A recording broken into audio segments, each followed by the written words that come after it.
Okay. Hello, everyone. This is the last session of the second day of our event. This session we are with Ali Gürer. Welcome, Mr. Ali. How are you? Hi, fine. How about you? Fine, thank you. I want to start with introducing you first. Mr. Ali has over 25 years of experience in digital transformation, software development, and also product management in several industries and countries. And he's helped educational institutions to make better use of digital technologies for teaching, learning, and improvement of education through better data analysis and foresight.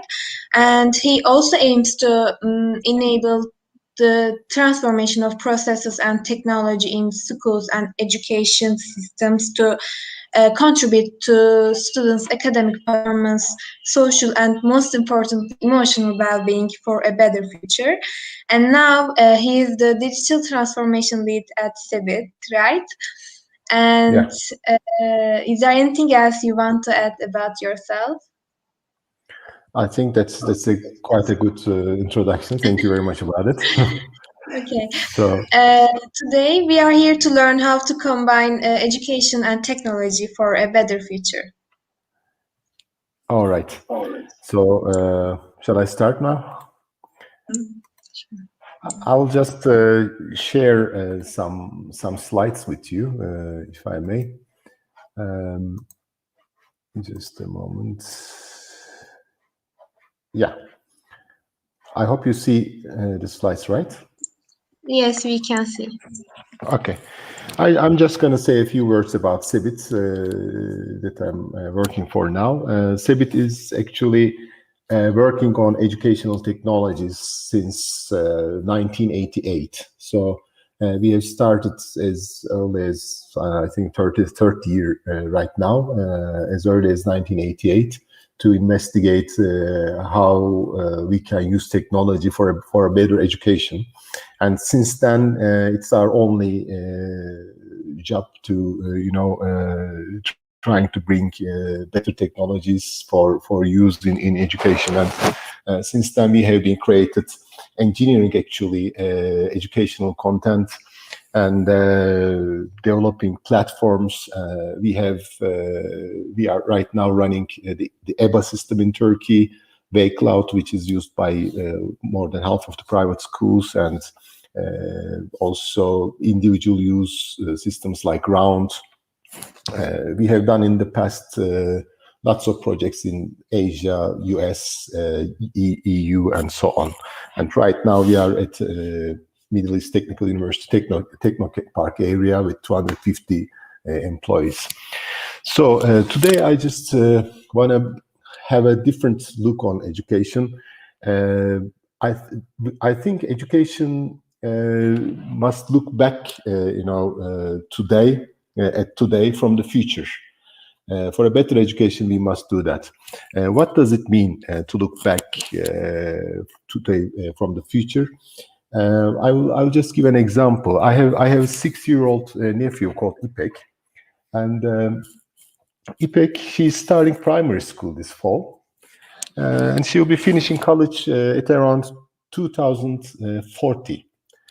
So she'll be probably around in the job market or in the working till 2080 or something, and it's really quite a challenge to imagine what the world will look like in 2050s, 2060s, 2070s.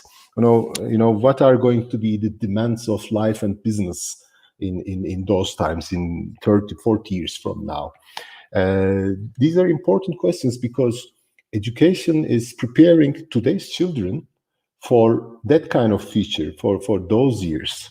And it's really difficult to imagine what are the professions going to be called. Like, are there going to be, artificial DNA engineers, extraterrestrial botanists, robot-human interface designers? I don't know. Do you have any guesses? What kinds of jobs or what kinds of professions will there be? So I don't know. what do you think? Maybe.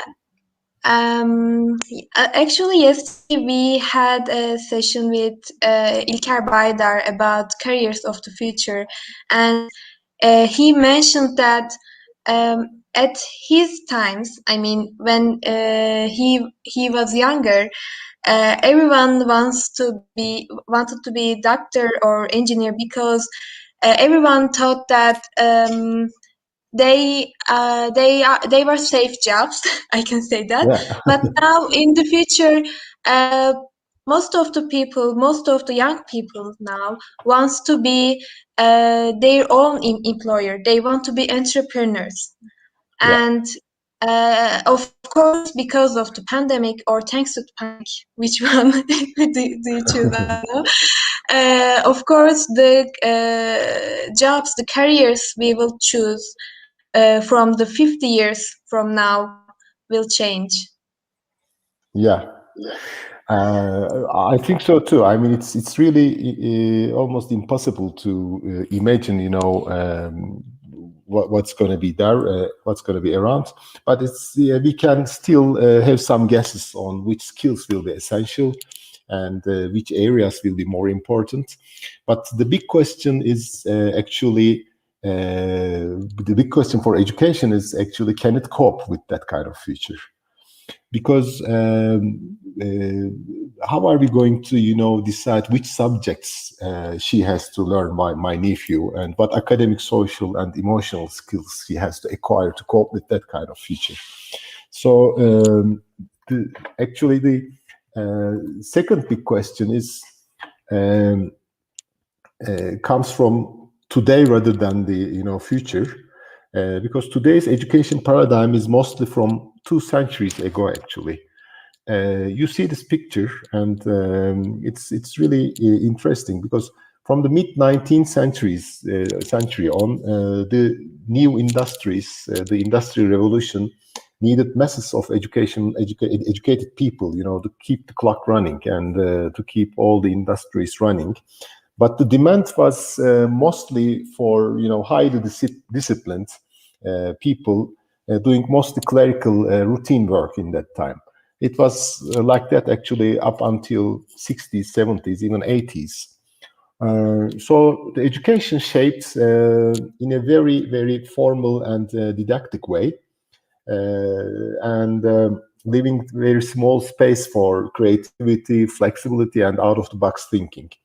So we have rather been teaching discipline, structure, and rules. And as İlker Baydar said, it was quite deterministic future for us, even for me. I mean, I'm almost 50 years old, and in my youth, in Ankara, for example, if you finish, TED Ankara College or Atatürk Anadolu School and go to Middle East Technical University or Bilkent or something, then you'd, end up in a multinational company. There was not even any talk of entrepreneurship and things like that. And then you lived a happy, relaxed life with nice salaries, and that was all. So that there was not much expectations also other than that. And since 200 years, the world has changed, totally changed actually.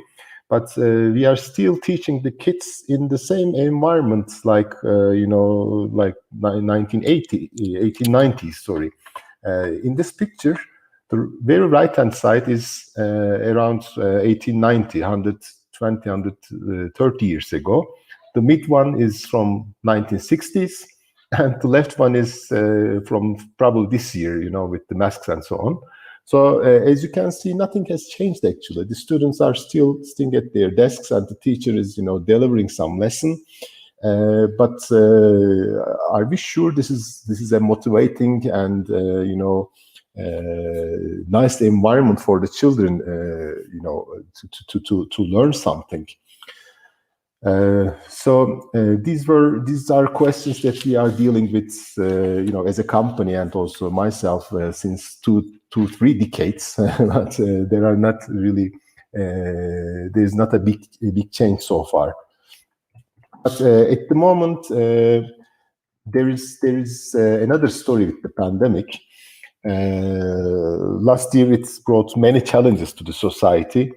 And the sad fact is that the underprivileged groups went even lower, and the privileged ones higher. So the gap between the privileged and the underprivileged has even broadened in terms of education. But it has also brought some challenges to the education society, to the teachers, for example, because a usual teacher, teaching the same subject for the last 20 years doesn't usually want to change his or her life a lot. She has been doing the same thing, more or less the same thing, in the same way for the last 25 years, and there's not much reason to change.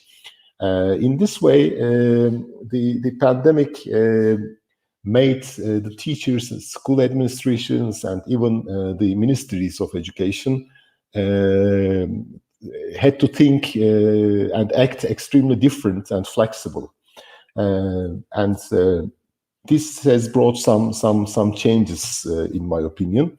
We can see it from the numbers, actually. The biggest platform that we have, EBA, has been the most visited site since 6-7 months, and it has jumped by 25 times in 2 weeks' time last year, after the remote education has started. And right now we are currently getting around 8 to 10 million logins every day, and over 3 million live sessions happening. This was unthinkable since March of 2020. These numbers were unthinkable, but it also kind of broke some resistance towards remote learning. In that way, it brings a big opportunity for the future of EdTech, and we can finally change the education landscape, to reflect today's technology and deliver high quality education to the masses. Of course, we have to be very careful about the gap I was talking about. So, in this sense, it's in my opinion interesting also for the entrepreneurs to start thinking about the future of education, because every a pandemic or war and so on has ended with a big economic boom, and I expect, starting probably sometime next year, a real economic boom and much better economic results after the pandemic. And I think it's important to understand the trends in the education sector, because EdTech is going to be a star industry in the upcoming years.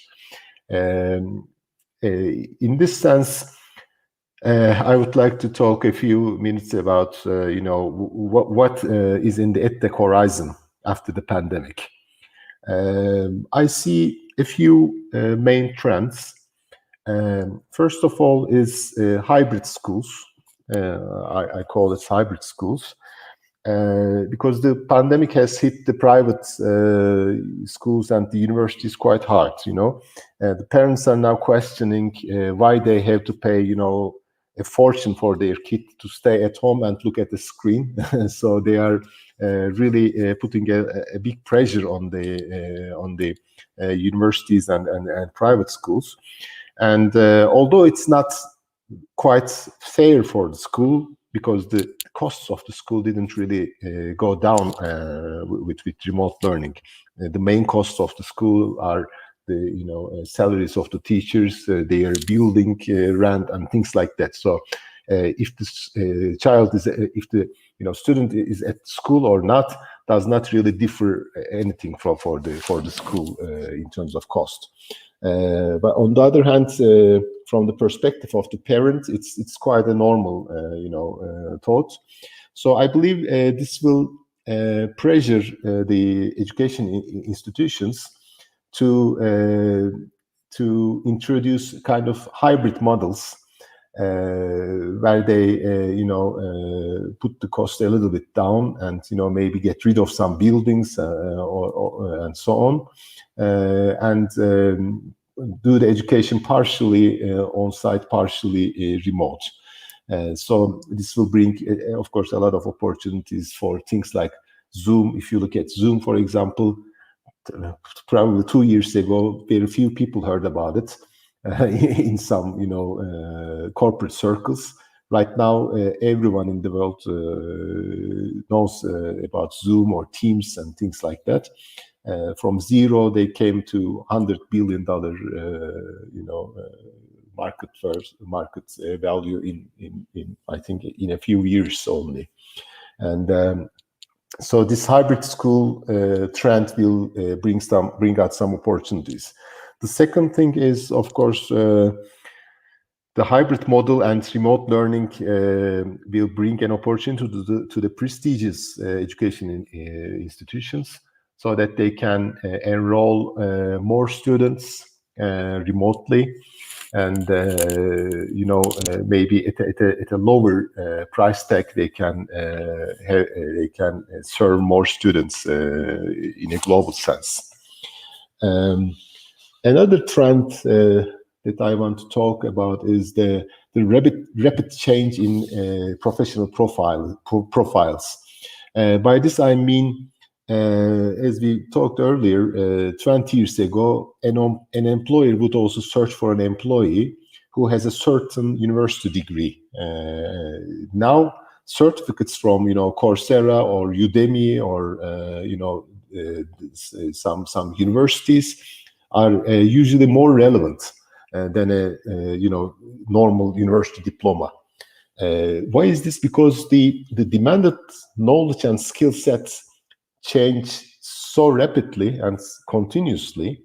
You cannot really study some specific subject for 4 or 5 years and then live the next 25 years with that knowledge. You have to kind of redefine yourself, recreate yourself every 3 to 4 years. Also in my career in the last 10, 15 years, I had to redefine myself, a few times by the means of what kinds of, knowledge, what kind of knowledge do I have, what kind of skill set do I need, and so on. And as an example, right now I am searching, for example, data scientists and machine learning engineers as an employer. Usually there is no specific university diploma for these subjects. Any engineering graduate or any statistician can become a data scientist, but there is no data scientist diploma in the universities. So what do? I usually look at the certificates that they have, which kinds of courses they have taken from Coursera, what did they do with different workshops they attended, and hackathons they have attended, and things like that. So this is quite a redefinition of employer perspective in this sense. And it's also from the student or from the parent's perspective.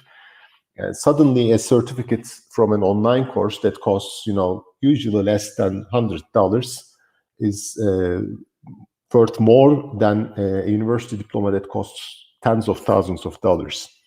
So this brings an opportunity for online courses, all kinds of online course offerings, and also where I see a hole right now, an opportunity is the curation of this certificate courses and curation for specific jobs, and a more trustable accreditation of those. Because when you see a certificate from Udemy, you don't really know exactly what kind of data science course is that. For example, there are hundreds of them.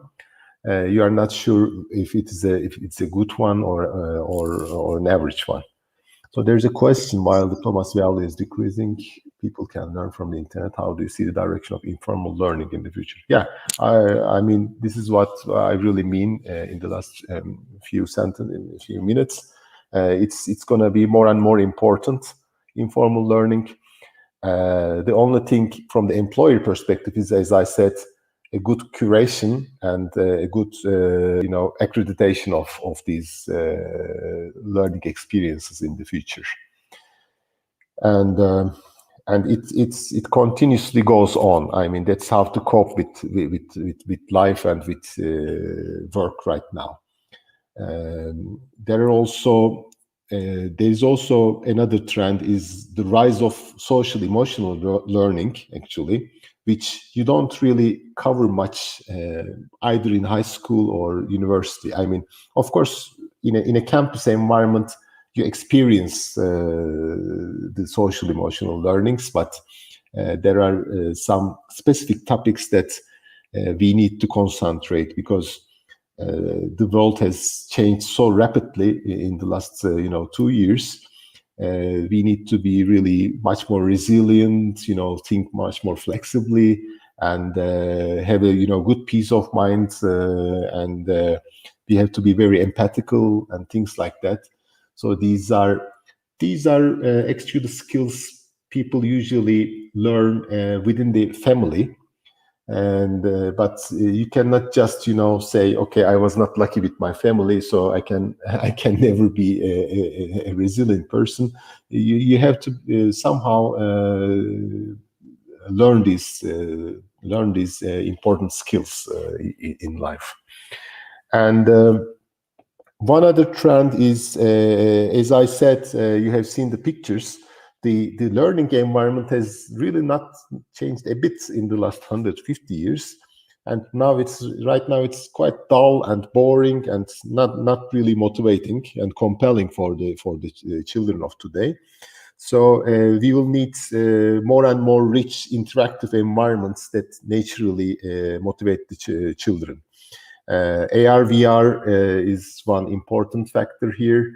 There's a lot to do in that area. And game-based learning is very important. I have been listening to the previous speaker about games. Internet games are, exploding right now. They are really, it's become a very big business. And I believe we will have to introduce much more games into education, because children really experience the virtual environment as part of their life. I mean, anybody over 35, 40 would have difficulty to understanding this. But today's children, they don't really differ a lot, from the real life and the virtual life. They can learn in the virtual life by doing something, rather than just looking at a blackboard or smartboard or whatever, whichever, and the teacher just writing some things on that. It's much better, much more effective, and much more fun way of learning if you can build a really good game around some subjects. And the last trend I want to mention is, it's the last but not least, of course, data. I mean, data is, as all of us know, today's gold, oil, or whatever you call it. We have to harness the power of data with artificial intelligence and machine learning. We need to capture and process much more data to be able to personalize the learning experience, and to be able to offer really specific solutions to personalized problems or personalized needs. So there's so much to make meaning from education data. I think this will be a main area of investment for the several decades to come. So these are overall the trends I see so far in the coming future for EdTech. So if you have any questions or comments. I want to ask a question. Sure. We were using the methods of past before the pandemic in face-to-face education, Yeah. but now we will continue online education even if the pandemic is slightly over. Yes. But how I am also a student in Faculty of Education, and I don't know how to conduct a lesson in online lesson. And how can we increase the productivity of an online lesson? Because we will keep doing this in the Sure. future. Yeah, you're right. You're absolutely right. One thing is one trend I mentioned, that's the new learning environments. I mentioned AR, VR, and it's also the multiplayer games. I think is a very, very nice way of learning. So right now, what we are doing is actually just mimicking the classroom on the computer. It's not more than that. So Zoom is not the tool of the future in terms of education, in my opinion. It has to change. Otherwise, it's just it's the same with the classroom, that the teacher keeps talking and everybody keeps listening.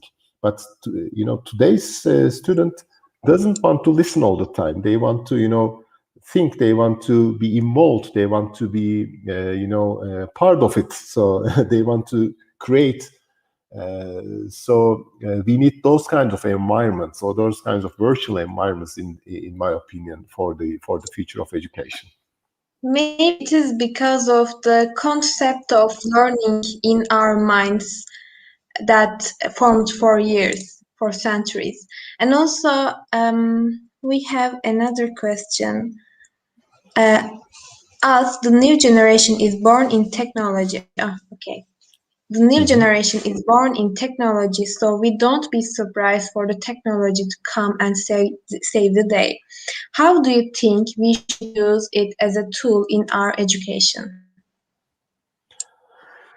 Yeah, I think there are a few ways actually. One is what we mentioned again, the access to lots of remote resources.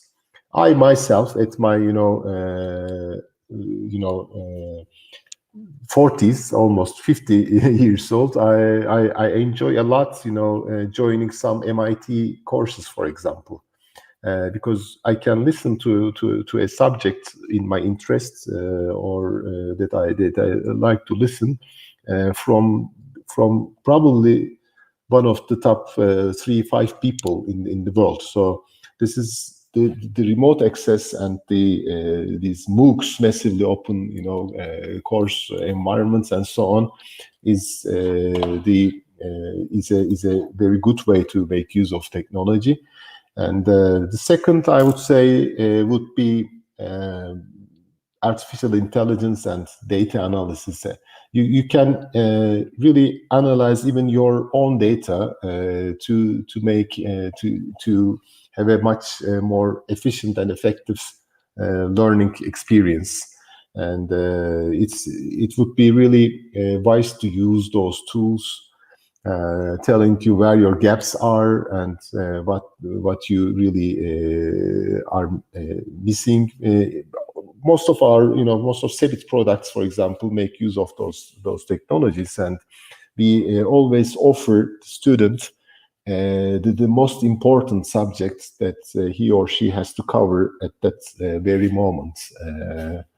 It's really difficult for a teacher to do that in a class of 30 students. You cannot really assess and identify the needs of every student in that precision, I would say. Teachers are, of course, in my opinion, always have to be there. Technology can never replace a teacher, but it can be a very powerful tool for a teacher to deliver education in a more effective and more enjoyable way, I would say. Okay. Thank you a lot for your sharing your precious knowledge and experience. And Thanks. we came to end for today.